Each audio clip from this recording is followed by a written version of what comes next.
ইসলামে রোমান্টিকতাও আছে। সুবহানাল্লাহ বলেন না। আপনি আমি তো ইসলামের রোমান্টিকতা দিই নাই, নিছি তো। ওইটা কোনটা? ইসলাম বলেছে তুমি যখন ঘরে আসবা সব কাজ শেষ করে বউয়ের সাথে বসে কথা বলো। সুবহানাল্লাহ বলেন। তোমার বউ তোমার জন্য, তোমাদের জন্য, সবার জন্য সারাদিন রান্না করে, মাঝে মধ্যে তোমার প্লেট থেকে একটু তাকে খাওয়াই দিও, তার মাথায় একটু মাঝে মধ্যে হাত বুলাই দিও।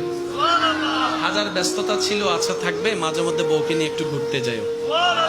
যদি বাহিরে কোথাও ঘুরতে যেতে না পারো, ছাদে যাও, পর্দার ভিতরে ছাদে যাও।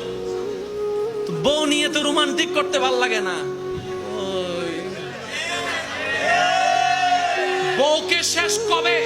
বউ হালাল না হারাম? জোরে বলেন না।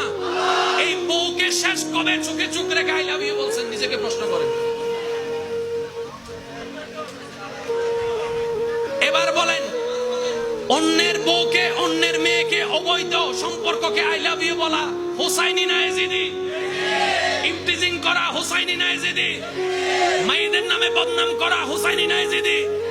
সাত দোকানে বসে চা টান দিয়ে মানুষের নামে ওয়াইলুল্লি কুল্লি হুমাজাতিল লুমাজা গীবত করা হোসাইনি না এজিদি? সব তো আমার ভিতরে, সব তো আমার ভিতরে।